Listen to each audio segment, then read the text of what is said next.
Welcome to the Know. I'm Ashley Jenkins. I'm Mica Burton. Does the Nintendo Switch have a price problem? And no, not talking about the fact that the system costs $300 and is now popping up for hundreds more on Craigslist because it's sold out in a lot of places.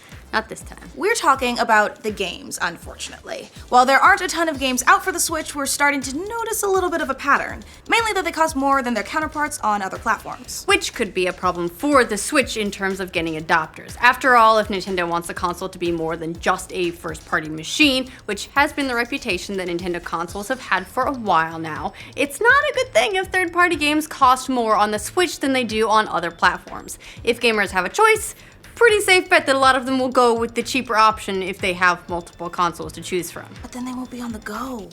It's true, but some people, they will take that trade-off for $10. Alright. Okay, so how much more do Switch games cost? Well, depending on the game, the increased cost can be pretty significant. Puyo Puyo Tetris, for example, costs $39.99 on the Switch on Amazon, but it's only $29.99 for the PlayStation 4. That's a big difference. That's a $10 difference. Likewise, the Eurogamer has reported that Rhyme is about $10 more on the Switch than other platforms too. But it's not just those games. We've known about those games having issues, at least for a little bit. Polygon's reporting that Minecraft Story Mode, the complete adventure, is going to be $39.99 on Switch, which is $10 more than on the PS4, Xbox One, and Wii U. And Binding of Isaac Afterbirth is almost $40 on Amazon right now. Meanwhile, you can get other versions for much cheaper on other platforms. So that leaves the obvious question. Why are these games so much more expensive on the Switch? It's those darn cartridges! Cartridges? Yeah, cartridges! Nintendo was actually asked about this, and they kind of passed the buck to developers. Ars Technica reported that Nintendo of America president Reggie Fils-Aimé was asked about the pricing discrepancies in a Facebook Q&A stream recently. He replied that we don't make that pricing decision and directed questions to the publishers themselves. Okay, so what do the publishers have to say? What do they? Someone asked Rhyme's developer on Twitter about the price differential, and the developer responded with an amazing bit of corporate speak. The developer said, the MSRP of the Switch version is based on development and go-to-market costs, which can vary for each platform. And lots of people did not take that response very well. Some angry Twitter users even vowed to cancel their pre-orders of Rhyme. That'll show 'em! But others have a pretty simple explanation why Switch games cost more, and it boils down to one word. Cartridges! Cartridges! Eurogamer reported that the cost of manufacturing a Switch game is higher than on consoles that use Blu-ray discs, which is really not a huge surprise. It can also depend on the size of the cartridge, though. That's being storage size, not physical size. Eurogamer says that Switch game cards come in a variety of capacities, starting at 1 gigabyte all the way up to 32 gigabytes. And the bigger the card, the more expensive it is. Although that can drop if a game is a hit and they make more and more copies. But indie devs who might not expect to ship a lot of copies could still be stuck paying a higher price. As Eurogamer put it, devs working on the Switch have to take into account the overall size of the game because that will affect what kind of cartridge it needs. Of course, there's also the fact that the cartridges are a proprietary format, which always costs more. I mean, remember how expensive memory cards for the PS Vita were? Oh, and then Nintendo sprays its game cards with that horrible tasting chemical. And guess what? Nasty chemicals aren't free.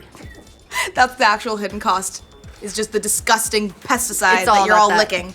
This is actually an issue that goes back decades. Nintendo notoriously hung onto the cartridge format for longer than anyone else back in the 90s. The Nintendo 64 used cartridges after PlayStation and others moved to discs. And while cartridges loaded faster, they were more expensive to produce and couldn't hold as much data as a CD. Eventually, Nintendo moved onto optical discs with the GameCube, and you no longer had to blow and shit. Right. Nowadays, modern cartridges have solved the storage issue. That's really not a problem anymore. Cartridges are now going for up to like a terabyte, I think. Or there's at least terabyte ones that are coming out shortly if they're not already here. But there's still the issue of production costs. They don't cost as much as they used to. They still probably cost more than a disc to manufacture. But all that said, some NeoGAF users pointed out that the cartridge theory doesn't hold water, saying that the Vita and 3DS games remained in the $30 to $40 range despite the fact that they were also on cartridges. And even if cartridges do cost more to produce, why are Switch games still more expensive digitally where there is no go-to-market or digital or physical medium cost? Shenanigans is what it is.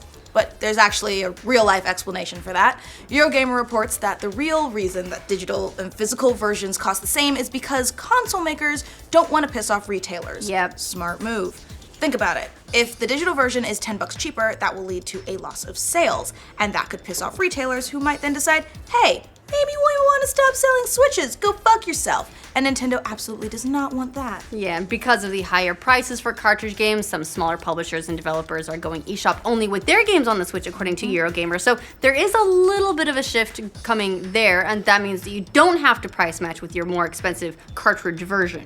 Snake Pass, for example, releases March 29th, and it's the same cost across all platforms, just $19.99. Their developer, Sumo COO Paul Porter, told Eurogamer, Snake Pass is digital only, and we have no issue keeping the price the same across all platforms digitally. Indeed, it was important to us that people wouldn't be penalized by which platform they decided to purchase.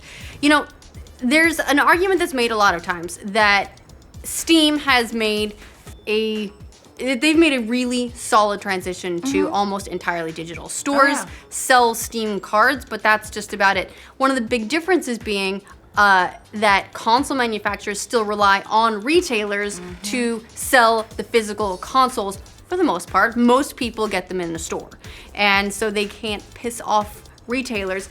PC gamers don't have that problem. It's not like you went to GameStop and bought your gaming PC. Chances are you built it, you ordered it online. So, what do you think of games costing more on the Switch? Would you pay a little more to be able to play a game in handheld mode? What do you think of cartridges? Cartridges! Let us know in the comments. And for all your news about Nintendo and what expensive format they're stubbornly clinging to, be sure to like this video and subscribe to The Know. Cartridges! Of course, we know why they're clinging to it, and that's that it's not going to scratch if you tip it or move it around when you're on the go, which is the point of the Switch. It's why 3DS still kept cartridges and why they worked so darn well. I mean, remember how Sony tried to have their UMD discs, oh my god, UMD to still work on PSP so they could still like